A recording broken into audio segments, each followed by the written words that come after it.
This episode is sponsored by Friskies, who would like to tell your cats hi.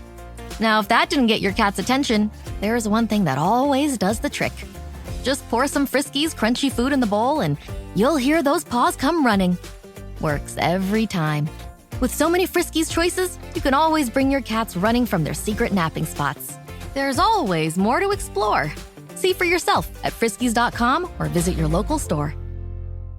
The Judge Janine Pirro, Tunnel to Towers Foundation Sunday Morning Show. Entertaining and informative. On the Red Apple Podcast Network.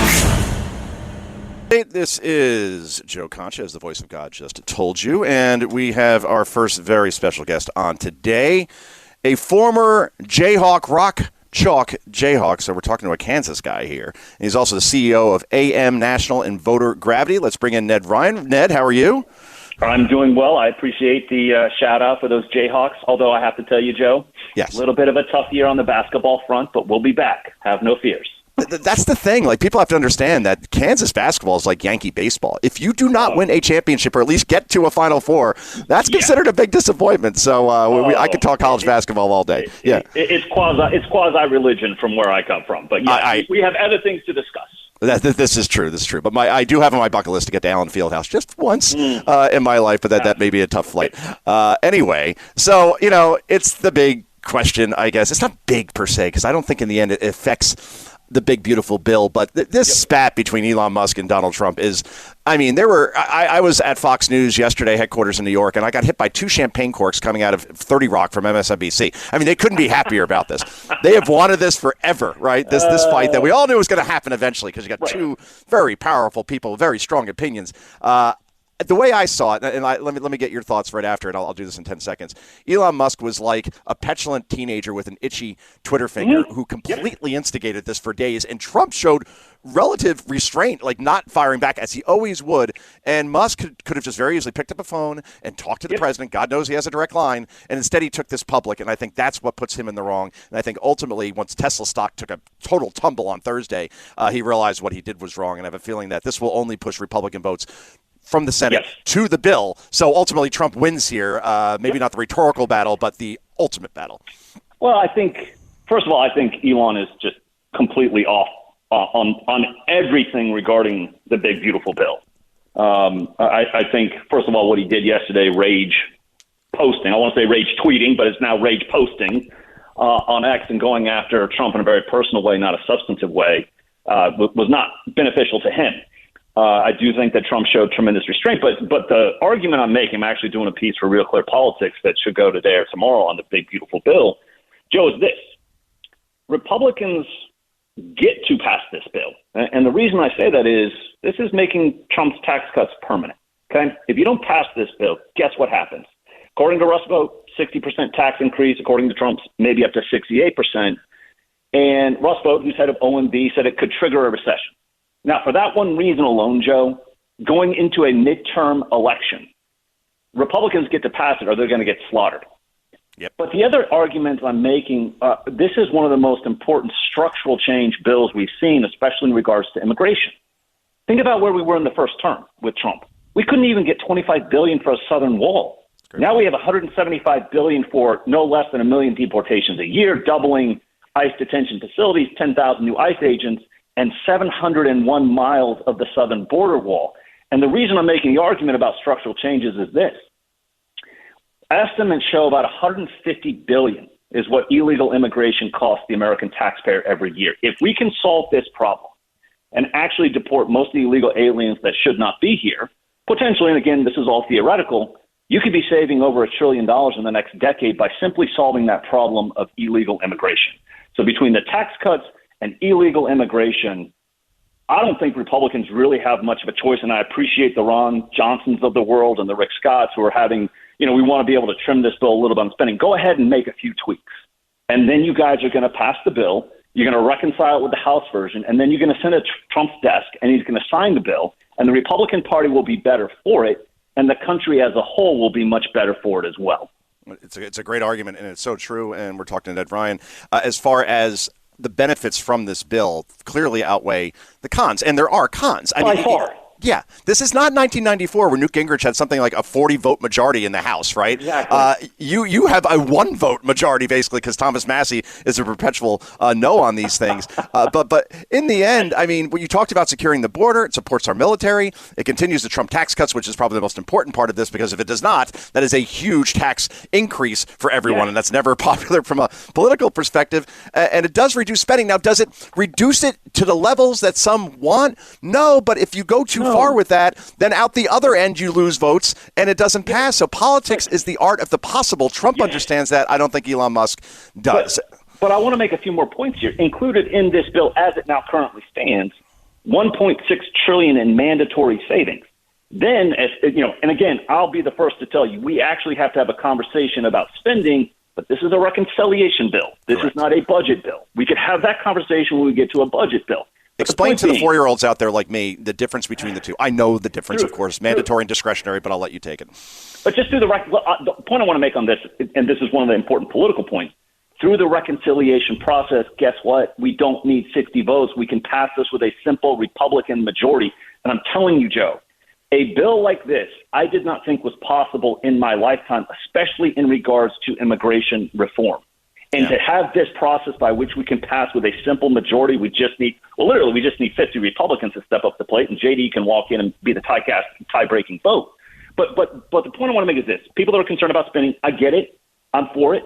We have to have a conversation about the size and scope of government. There need to be cuts. But the other point I want to make is yesterday, the CBO, which is no friend of Donald Trump's, announced that Trump's tariffs could reduce will reduce the federal deficit by $2.8 trillion over the next decade.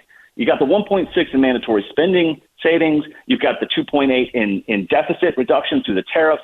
And the other thing too, Joe, for those that are concerned about spending, Russ Vought is talking about rescissions. And the most important one is pocket rescissions. And I'll make this very brief because it gets a little technical. In the last 45 days of the fiscal year, and they're already planning on this, they can send rescission bills to Congress, say, you got to make these cuts. And we want to make these cuts. And if Congress doesn't overturn those rescissions, they go into effect. And I'm telling you, and for those that want to dig on it, I encourage you, go Google, look it up. Pocket rescissions could save us hundreds of billions of dollars in cuts and savings. And I truly believe the White House intends to use that tactic and strategy come mid-August. So there are serious conversations about cuts and reducing spending. In the meantime, we need to codify Trump's campaign promises. Do you think that Rand Paul and Ron Johnson, are they truly, in other words, you could lose them and still pass? Are there any other votes out there that we're missing where that could sidetrack this thing, or in the end will pragmatism win? I sincerely believe pragmatism will win out again because, Joe, there are good people in Congress, but I tell people all the time through American majority trainings, you can bank on most elected officials being guided by one thing, self-preservation. And self-preservation is going to kick in when they realize if we do not pass this bill, we are going to get absolutely crushed next year and put Chuck Schumer back as majority leader and Hakeem Jeffries back as Speaker of the House. And it will be a brutal existence. They'll impeach Trump, all these things. So I think self-preservation kicks in. They make a few tweaks. They go, yeah, we need to pass this bill. They do it, send it back to the House, and then all that we get it to Trump and we move on. We do some other really good things later in the year in reducing spending.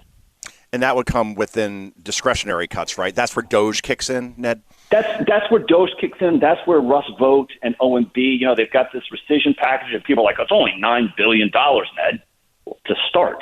I can guarantee you. Well, I was going to say, you put $9 billion plus $20 billion plus $100 billion, then you're starting to talk real money. And I guarantee you, because I've had conversations with the folks at OMB, they have a real strategy come mid-August that they fully intend to make some significant cuts. And we're talking to Ned Ryan. You're an executive producer now. Is this always been a thing with you? An EP behind the camera. We always see you on with Laura Ingraham and on Fox, and now look at you. You're like Spielberg. What's going on? Sadly, no, not even close. No, I really wanted to do American Leviathan was my new book. It's about birth of the administrative state and rise of progressive authoritarianism. And then I wanted to do a documentary. And it's called American Leviathan. People can go watch it, AmericanLeviathan.com. They can see it's the top post on my X profile, Ned Ryan, Nedryn. But it's about an hour-long documentary, and I really wanted to cover a little bit of what was in the book, Joe, but also have real conversations with members of the Senate, members of the House, people that have been in D.C. for a long time and go, I have my theories. I want to hear what you think is the reality. And it's kind of fascinating to watch Jim Banks and Rick Scott Chip Roy, some of these other members of Congress going, yeah, that's how it works. We don't actually do the real governing around here. It's unelected bureaucrats. We fund them. We let them, with their statutes and regulations, do the real legislating and governing. And so for me, it was just, I'm trying to highlight what I think is an existential threat to our freedom and prosperity, which is this massive bureaucracy, the administrative state filled with unelected bureaucrats who quite frankly, Joe, are doing most of the governing in this country. And it has nothing to do with representative democracy, has nothing to do with the premise of the Constitutional Republic. And this, to me, is one of the things that I hope Trump is able to at least get a really good start on, not probably fully achieve, but break apart that Leviathan, the massive administrative state, and return representative government to this country and have Congress actually step up to the plate and do the real legislating in this country. So I encourage people, AmericanLeviathan.com, go give it a watch, 62 minutes long. I think it'll be eye-opening for you. It's good you went 62 minutes because I take my kids to movies these days, and they could be done in 90, like the old days. These things go on for like more than 2 hours. You know, it's like you can tell the story in about 62. So that's a nice length. So thank you for that. You talk about unelected bureaucrats running this country. We saw that now, and I think we always kind of knew it, but it's been confirmed, I suppose, as far as the Biden administration and the auto pen and the fact that maybe fake Dr. Jill Biden's chief of staff. My wife's an ER doctor, so I take a particular offense to using doctor. You're not supposed to use doctor. All you dentists out there. But anyway, the point is that, apparently somebody or a cabal of people are running the country that were not elected. And will there ever be accountability? Like we always hear there's going to be hearings, there's going to be this. In the end, everybody skates, don't they? Because that's the way it always works, it seems. Oh, I think there might be some interesting things being formulated by Ed Martin, who's the weaponization czar, in regards to looking at who was actually using the auto pen. I think it's one of the biggest scandals we've ever had in our political history, Joe. Agreed. This idea that it wasn't the actual president doing any of these decisions. It was this cabal. And I think Anita Dunn, I told Ed Martin, and he was kind of already on this path, but I'm like, you need to look at Anita Dunn, who went in as a special government employee, who made sure her salary was arbitrarily low so there wasn't public disclosure, who's sitting on a 48 million stock portfolio, who we know is actually pushing some things through the auto pen. And it's like, well, were you doing that for personal gain? What were you actually doing as you bounced in and out of government as a special government employee? So I think there are some serious conversations taking place in which I sincerely hope, Joe, and I mean this, I'm not into, well, actually I am. You know what? I'm not even going to try and sugarcoat this. I am into retribution. And you know why? Because if there aren't consequences for bad behavior, guess what happens the next time? The behavior becomes even worse. And there are people that actually have to have legal consequences for what they did.